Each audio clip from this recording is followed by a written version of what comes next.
Liz, thank you for coming in. Happy to be here. Yeah, it's a pleasure meeting you. I think I DM'd you on LinkedIn. Is that right?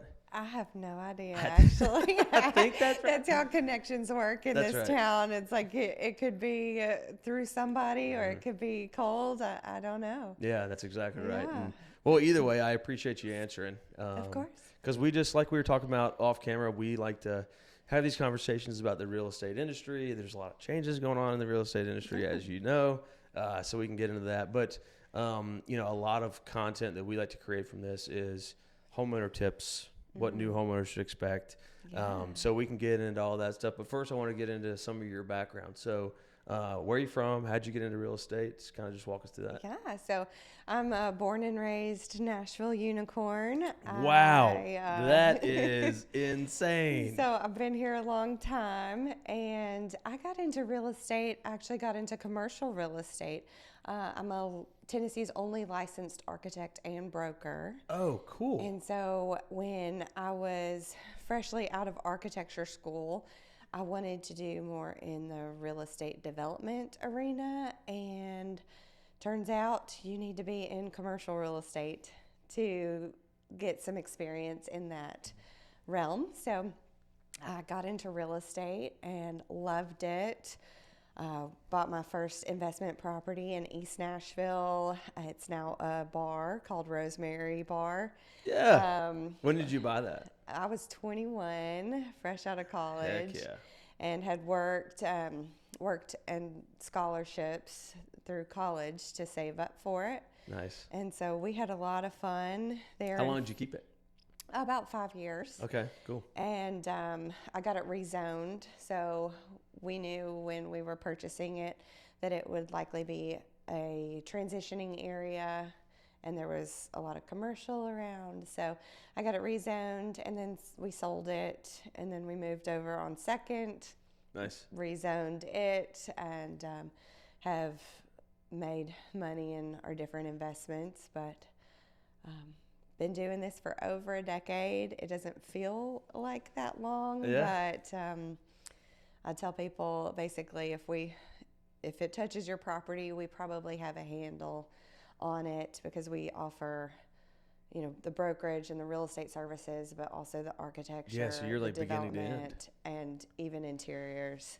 So if you had somebody come to you and want to like build a house, you could handle that from beginning to the end, start to finish. No kidding. Absolutely.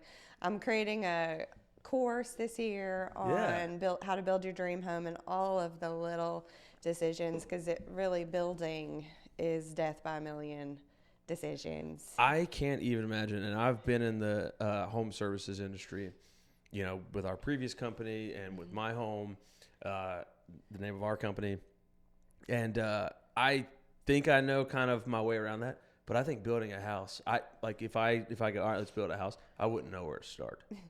You know, like I would just be lost. It's a lot of things that you don't know. It's kind of like a first-time home buyer. Yep. You don't know what you don't know. And so it's really helpful to have somebody that asks you all the questions, even if I know sometimes we're working with clients through that process, and it's like, okay, now you got to pick your knobs and your grout color and your tile and your layout, and by the end of it, everybody's eyes are just crossed and they're like sweating. They're like, when can we get out of here? And we're like, we've only finished the kitchen. Oh my gosh. And it's just like... So what's the biggest mistake you see first time home builders? So first time people want to build their home. What's the biggest mistake that you've seen people make? You know, obviously the ones that you're not working with, but like what's the big thing there people should be worried about? I think a lot of people don't realize the importance of having professionals guiding you through the process. A lot of times someone will just find a builder and they'll say, let's do this, but the builder doesn't always have the client's interests, or they may even just start with an idea and you don't know what you don't know. And I feel like in any transaction that costs a lot of money, you probably want someone working on your behalf that's going to lead you through that, because there's a lot of money at stake. And most of the times when mistakes happen, they can be very costly. Yeah, and it's going to come back out of your pocket. Like, It very will. rare. And that's on the same for buying real estate, for maintaining your real estate, Yep. the whole shebang. Like, you want to be able to lean on people with more experience than you. I tell my agents, every deal is different. If you're not learning something new in every deal that you do, you're doing it wrong. That's right. And so, same with every house you have, you're going to deal with different stuff. My 100-year-old Victorian was very different than my brand new construction, which is different than my 80s home that has none of both, Right, So exactly. every property is going to be different and have its little nuances. And so it's really important to have someone who is familiar or can get you in touch with the right people, the Man. right vendors. You are speaking our language. Yeah, Because that's like our whole business model. absolutely. I've seen too many people get screwed over and waste a ton of money, and they just didn't know. And that's like what MyHome is trying to be, is the expert Yeah. for that homeowner, and be able to trust the companies that we have on our platform, and the companies that their realtors refer them, and all of that stuff. Yeah. Quality and trust is number one when it comes to hiring somebody to come into your house. Like that's hugely important. And honestly, today's age, it's like I don't even know if these reviews are real anymore. That's true. You so really it's like don't. You used to be able to rely on that stuff, and then now it's like, I don't know, this seems a little bit sketchy. How does this person have 10,000 reviews and they've been in business for 3 years? How are they getting those? I'm not really buying it. So that's why referrals are huge. In the home services industry, that's why trusting your realtor or trusting hopefully our product, like that is, you're speaking our language there. So heck yeah. That's it's what we good preach. to have people vetted too, because a lot of times, like, I might give a referral and it's because someone else referred that person who referred that person who referred that person. And I'd say, at least with Nashville, we are still that small referral city type. Relationships matter here. Big time, yeah. And I've found a lot of people, you'll get introduced, you'll say, okay, let's try this, you'll refer a deal, and then all of a sudden, they weren't what they said they were. Right. And then you gotta make right on it. Yeah. And Yeah, stand by that. And it is, it is particularly tough in these industries, because it's like, I have kind of a soft spot in my heart for some of these companies, because a lot of them want to desperately do good.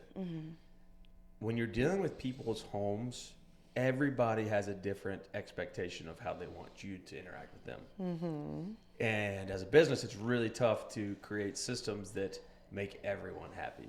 And I really do think that the home services is one of those industries that has that problem, and it's unique kind of to them, right? Where it's like, this plumber can go into a house and do everything one way and have a customer that's ecstatic. And then he can do that same exact process the next time and have a customer not like him.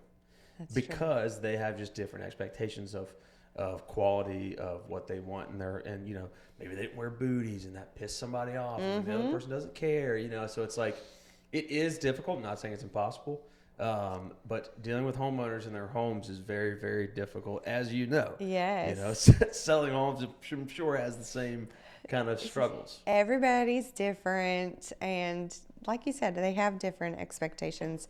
That can be, I'd say, the biggest thing with home services is the trust factor. There are so many people. I remember when I was younger, some home services people ended up telling some friends, and my parents got robbed after the fact. It's like, anytime people are coming in and out of homes.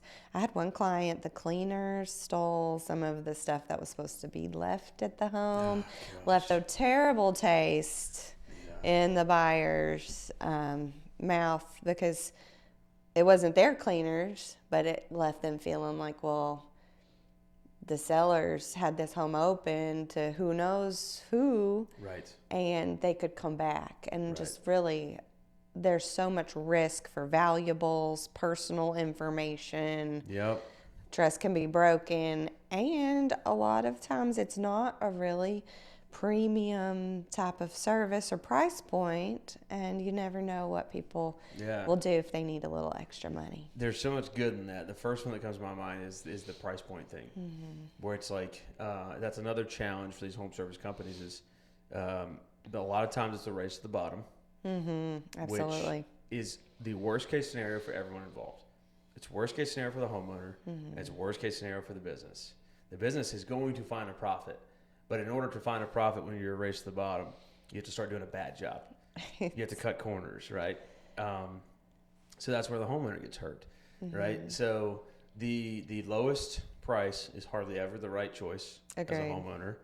Not saying you got to go to the top of the line, but you want that business to make a profit because now they're going to do the job the right way. They're going to use the right equipment. They use the right chemicals. They're going to use the right products, whatever it is.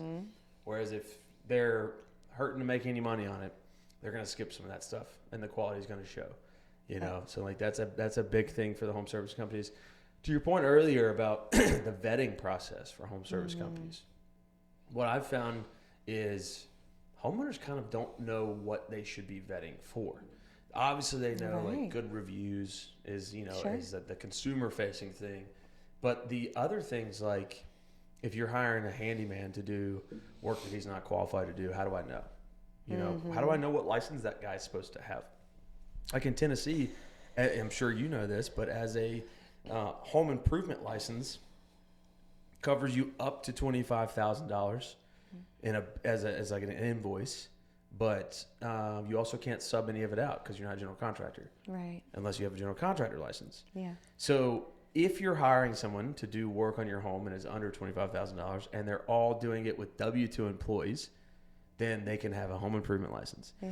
The second they sub one thing out, they have to be a general contractor in the state of Tennessee. So most people don't know that. Why would they? A lot of businesses don't know that, you know? And like, but that's hugely important because that affects your ability to take legal action if something messes up. It affects their legal standings with the state. It affects their insurance. It affects their bonds. Like there are so many things that follow on after that, but it's one of those things that we try to do for the homeowners so they can just feel comfortable knowing that. But yeah, have you and your clients ever run into situations where it's like, oof? Absolutely. We have so many horror stories. We actually got into construction at a certain point in our business because I was tired of referring things out and having things just be terrible. My husband got into construction because we actually used a contractor that I had recommended for years, had done work for other clients for years, well recommended on our personal house. Ended up giving our deposit, got it gutted, and then I got a phone call that the contractors were fighting in my driveway from my neighbor. Apparently he hadn't paid the subs and then came asking for money. And I said, no, I can't. You know, what are you doing with the deposit because you haven't paid the workers? Left us for dead with a completely gutted home that we were living in. So my husband stepped up to the plate. We finished it out with a lot of pain and, sweat equity. But it was a great learning experience. And then we ended up bringing construction under our company afterwards. But then he said, you know what, at a certain point, managing this is just crazy because he's very perfectionistic. And the white glove standards that we had for our employees and our crew were not being met. Yeah. And he said, you know what, I can't be liable for this. Right. But it is that kind of quality control. And I mean, you name it, I have likely seen it in the home improvement arena as far as construction goes. It's really great that your company's kind of educating and also vetting and giving people recommendations for who can you trust. Because you do need, it takes a community. It's not just one person at this point. It takes a lot of people Yeah. to make that work. Yeah, I mean, it's so true. I'm sorry you guys went through that. That is a nightmare. We made the most of it. I mean, Yeah, you did. And then you're like, hey, we should try to do this. we saved some money. Yeah, there you go. So another thing that, home service companies, at least the vendors really struggle with is like, it seems like everyone's model is off, right? I wish, let me explain myself. What we were talking about earlier with homeowners and customers expecting a low dollar but like high quality. To me, all of these providers would be better off if homeowners could get behind this, where it's like, look, I don't need 15 jobs a week because I can charge this. But what this allows me to do is pay attention to your job like it's the only job going on right now, because it is. The problems start to happen and the quality starts to lag because everybody's price point has to be as close to not making money as possible. So you just have to have volume. But you cannot keep quality with volume for the most part, right? And like that's where it really, really, really starts to lack. So, man, just tough challenges in those industries, that's for sure. Yes, I'd say the luxury market has a good handle on the quality versus quantity equation, and that's where you do start to get some really high craftsmanship type of trades.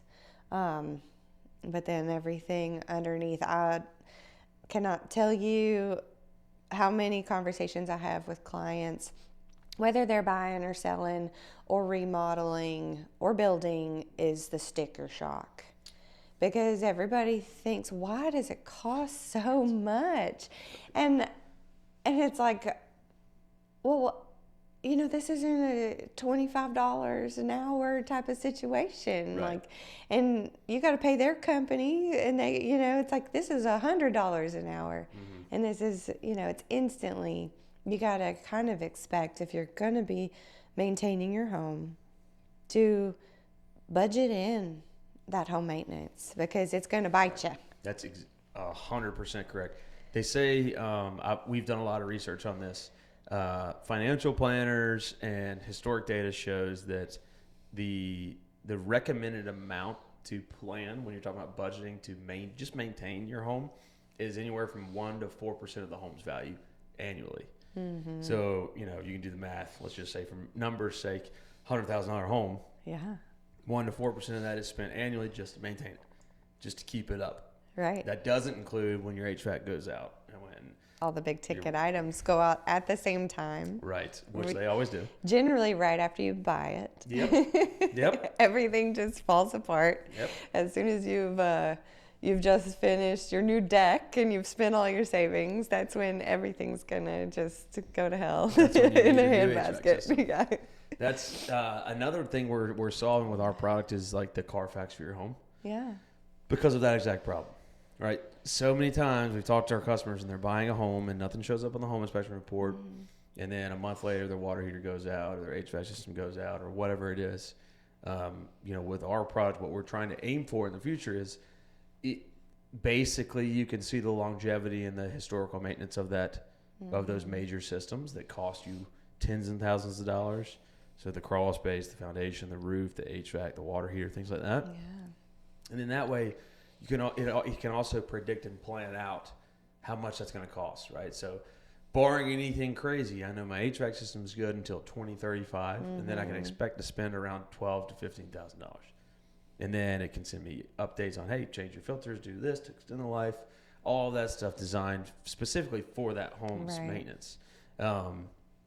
But that's a very, very hard problem to solve. But that's why it still has not been solved. I mean, we did it for cars, right? It's like, how does my $10,000 vehicle tell me when it needs oil, but my $500,000 home tells me nothing? Can't. I'd say there's just so many different factors. And HVAC is a great example for that, right? You can have an HVAC last for 25 years and keep trucking along with some tweaks. And then you can have another HVAC last for 5 or 8 and just die and just be done. Yep. And some of that is manufacturers. Some of that's too It's like Ford Motors versus, Oh, yeah. it's like how much tech does it really need to run? Right. And then if you, make that based on every system, your roof is only as good as the people that put it in and installed it. Did they nail through it? Right.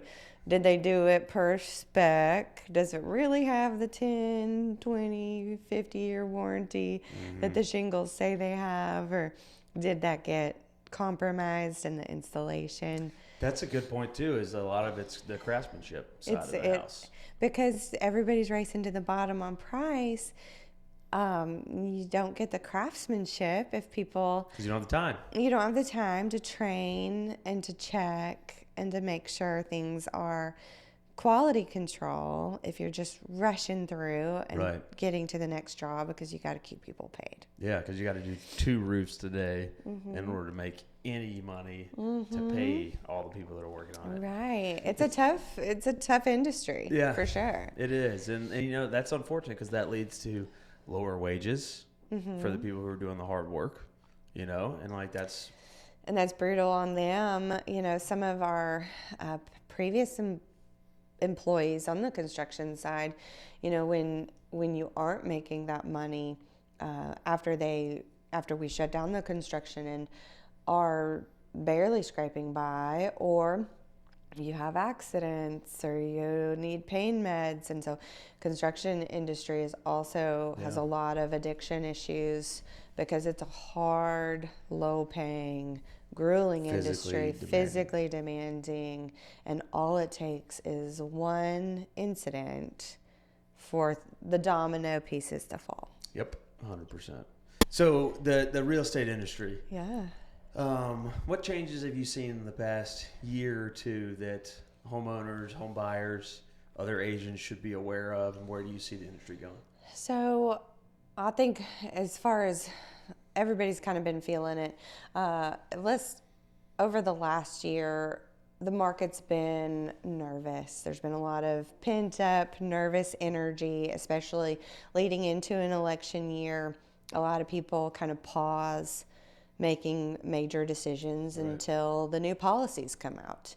And that's true from big deals in commercial all the way down to where are you moving and what's your job going to look like. And so I think over the last year, people have been anxiously awaiting what's going to happen with the political arena and the election before making moves in real estate. Right. A lot of people have also locked into low interest rates and are feeling a little stuck. Mm-hmm. A lot of people are like, well, we may not want this anymore, but we don't want to trade our 2 and 3% interest for a 6 to 7% interest, and are a little bit not irritated with where we are in the market, but irritated with the lack of options on how to now transition out of a fixed asset class. Right. And you see that especially if you purchased a couple of years ago and you want to now move. I meet with people all the time and they're like, well, the house should be worth XYZ. And I'm like, but the demand isn't there. And so I've been in real estate. I got in in 2009 when there was a very bad market. Oh my gosh. And what a time to enter it. Yeah, so I didn't know any better. Yeah. And which is what a blessing, right? You just don't know. But markets go up and they also go down, and we have been in a transitioning, slowing market. Are home prices in Middle Tennessee continuing to increase in value? Absolutely. But not at the rate that they were. And there is less demand than even just a couple of years ago. And so you'll see the higher price points that were a feeding frenzy just a couple of years ago are sitting for longer periods of time. And it's making people really frustrated because it's like you have to kind of be a little bit ahead of the market if you want to get things done. If you want to sell, you can't be selling on what prices are going to be when you close. You have to be selling on what they have closed at and projected out as well. So it's just a matter of having the hard conversations. I say that to agents too. You have to be willing to have the hard conversations and do right by people and tell them this is where we are, even if it's hard to hear or even if people don't like it. So would your overall advice be, to that family, like let's say they bought in 2020, 2021. So they're sitting at like a 2.5, 2.75, something like that. And now let's say they've had 2 kids and they feel like they're kind of busting Time at the to go. seams. Right. It's time to go. What's the best thing they can do? So they really need to look at their financials and see what they're willing to do, because if their financials haven't changed, they might have actually gotten worse if you're dealing with childcare. Right. I've got a 3-year-old, and thank goodness I have family here that's helping us with that. But if I had an extra $2,000 childcare payment every month, then we really might be locked into a different situation. So have they been able to maintain their current home, save, and make plans, or are they just holding on? Right. And then there's different routes you can take. It could be that you get a bigger house that's at the same price and you end up paying more per month, but maybe it's further out. Yeah. Maybe you downsize your house, but you get more of what you want to keep your kids in the schools or whatever you need to do. A lot of times there's some house hacking that you could do. And I know 2 people that have kept their home, rented it to cover their mortgage, and then they're renting another home that suits their needs. Oh, interesting. Okay. Instead of selling and buying. Right. So they don't have to come up with some big payment. They don't have to worry about the interest rate. They don't have to worry about any of that. They're basically getting exactly what they have, but it's with a house that suits their needs. That's really cool. That's a unique solution. I know. Yeah. Imagine like walking into, a place and it's like, man, we're just locked here. Right. And then it's like, why don't you just rent? Yeah. And keep your mortgage, keep paying this sucker off. Rent that thing out. You just rent that out and cover your expenses.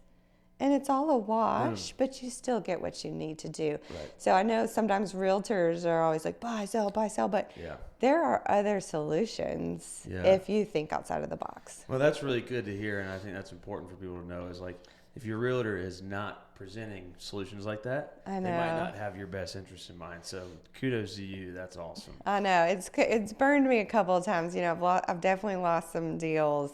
But telling people to rent, and they'll refer you. That's so what you hope. That's the goal. That's the goal. Sometimes in major life transitions too, it's better to rent and then plan your next move once things have settled. Yeah, especially if you're in that time of life where you're having multiple kids or you're planning on having more. It's like, man, in 3 years, life can look totally different. Right. So it's like maybe just rent for a little bit and see where things end up. Absolutely. And sometimes it's just for a year. Right. And it could be, you don't know what your next career move is going to be or where you want to go, or you just got a divorce. I'm always like, why don't you just rent for a year? Shit. Go get an apartment down there or something. Just rent for a year. I don't know. You need a healing home. Don't make a big decision right now. Right. So I think meeting people where they are and really giving them options for where they are. Also, if you want a new home and it works for your budget, do it now and don't wait for interest rates to fall, because a lot of times, like when interest rates do fall, then now you're going to be in those bidding wars and the feeding frenzies, and you're going to lose out just like people were in 2020 as well. That's right. Yeah, it's like, what's the saying? When's the best time to plant a tree? It's like 20 years ago or today. Definitely. It's the same thing with real estate. Go ahead and do it, and you can always refinance. There's always options because the industry will continue to move and people still need housing. And in Tennessee, I mean, we've got the best market, I would say, in the nation. We've just got a great economy. We've got great local community. We've got great construction companies, too, that are building great houses. Absolutely. And there's just only upside here for people. Yeah, I completely agree. Obviously, I'm biased. I am too. Yeah, but I completely agree. Yeah. I wanted to ask for any agents that are out there listening. You've been an agent for over a decade and been involved in multiple facets of real estate for over a decade. What's your advice to the new agent? What should they be doing year one? What should they be doing right before they get their license? Just what's your advice for them? I'd say, with getting a real estate license, there is an amazing opportunity. There's opportunity everywhere. And you just have to be willing to look for it. I would say that it does take a lot of personal responsibility and accountability. So if you think this is a get-rich-quick industry, you're going to be struggling. Yeah. And it's going to feel really bad. So plan ahead. Get your savings and your finances in order. No one trusts a desperate salesperson at all. Even if you don't think you're desperate, some people can smell it. Your deals will just start imploding on you last minute. Let's get to the table. And it's just a nightmare. And then I'd always say specialize. Find something that you're really passionate about and specialize in that. Oh, that's interesting advice. Can you expand on that? I've not heard that advice. Yeah, so because I'm a broker, I always tell our agents at Southern Athena, you got to specialize. So if you're going to be you can specialize in different things. You can specialize in an area, a product type, a style, a community. You can you could start farming. You could start going after doctors. You could start going after just one, like modern homes. That's new construction, condos, whatever it is, whatever you choose that you like, specialize it. And you better know every single property in town that fits in your specialty and everybody in that specialty. And you're not going to feel like you're just running around chasing Joe Blow and it's like you are strategically fishing for very specific things, and it either hits those criteria or it doesn't, and you are then the expert. And when you're the expert, you can provide the most value to people. You're going to get more deals. You're going to close more things because you know everything there is to know about that specialty. I think that's that's some wisdom right there, and I think it's I think it counters what the new agent probably assumes to be true, right? Whereas like the new agent goes, they might not have had their savings in place, right? Right. They're a little bit desperate, and they're like, I gotta just cast my net as wide as possible. I think that's the worst thing they could do, and I think that's where they start to see a lot of pain in their first year at least. Yeah. That is such cool advice. So just to make sure I understand it, and for everybody else, the new agent will likely benefit more by obviously learning the industry as a whole, but then picking a niche that they enjoy, they like, they want to be an expert in, because that's going to make it a lot easier. And then target that and become that expert. Right. And you should be known for that niche. Absolutely. That's very cool. And then once you get that, you can kind of expand out and do other things if you'd like to. Yeah, once you learn that niche, then you can go on to the next one, and you're still able to work that. And they say riches and niches. I just never thought about it from a real estate perspective. That's very cool. But that kind of goes to what we've talked about before. Is like, I think real estate agents at the beginning get in trouble if they're not approaching it like a business. Yes. And they're approaching it like this get rich quick scheme. Yeah. And they're not approaching it like, hey, I need to act like I'm not going to have any revenue for the first year. Absolutely. I need to have enough working capital or my savings to help me survive while I build this thing. Yes. And I think real estate a lot of times they don't understand that going into it. And having that mindset, knowing like this is at the same time, it's a numbers game. It's a relationship. You have to have good relationships with people and maintain them and make sure that you're asking the right questions and being of service. Right. And the business will come. Absolutely. It's Provide just, value. You got to provide the value. But if you're not hitting your numbers, you're not talking to enough people. There's so much competition here. Right. I mean, we have 7,000 agents just with the Greater Nashville Realtors. Holy shit. Yes. Really?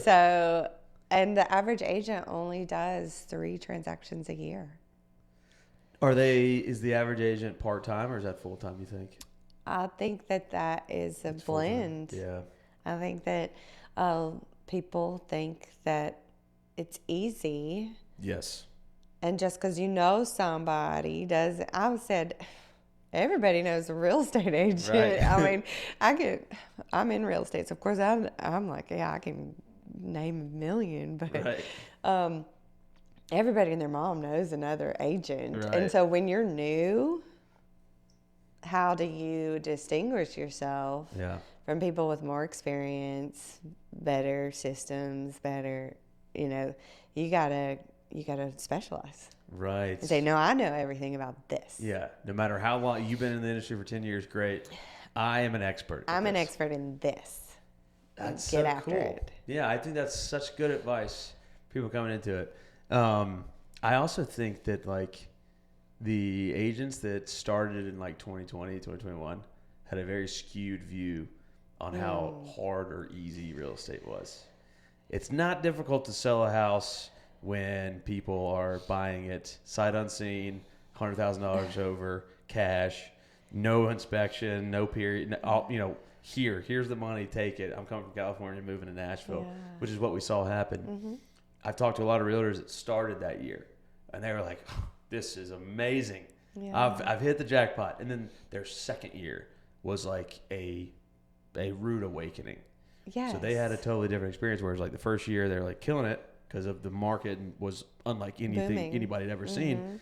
And then the second year was reality when the interest rates kind of started to go up. No one was buying cash. It's the market cooled down. Yeah. So yeah, I think the industry can play a lot into it too, but just a unique kind of thing there for those realtors that came in during that time. A lot of 90% of agents will wash out within the first 3 years. So a goal would be to make it year 4. Make it year 4. You want to get your head above the clouds and get out of the grind. Yep. In your first 3 years. There's going to be a little bit of that. Whether, no matter the market, and plan for year 4 and year 5 from day 1. That's very cool. That's good. That's good for them to know too. Yeah. Because if you go into your career not knowing that, you might think during those first 3 years that you're unique in your failures, and you most certainly are not. Most realtors have been there and experienced that failure. Yeah, so lots of failure and get used to it. And it's going to keep coming your whole career. You just keep pushing. Stay humble. That's right. That's right. Before we wrap up, is there any kind of parting words to realtors, to homeowners, future homeowners, brokerages, home service companies?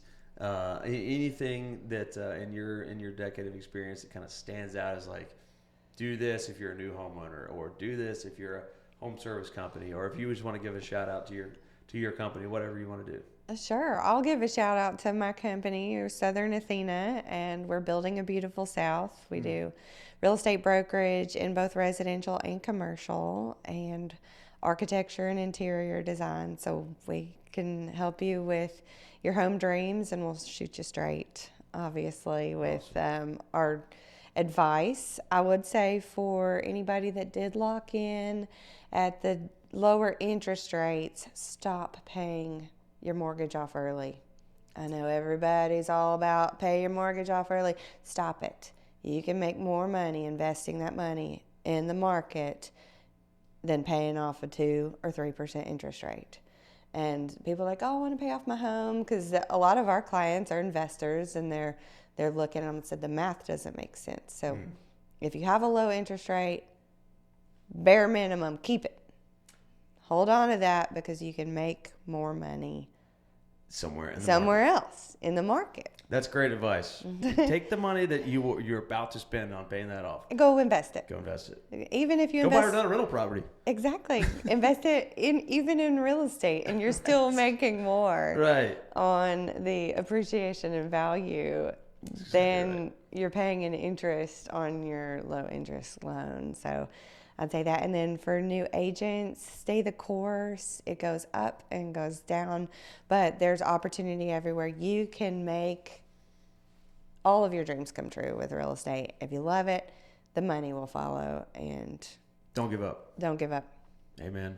Well, Liz, it was a pleasure meeting you. Absolutely. Thank you so much for coming in. This is really good. I think there's a lot of super good nuggets in there, especially for realtors, but for homeowners too. Awesome. So thank you. Yes, thank you. I appreciate you having me, and of course. Look forward to doing more work together. Yes, absolutely. Awesome. Thanks. Cheers.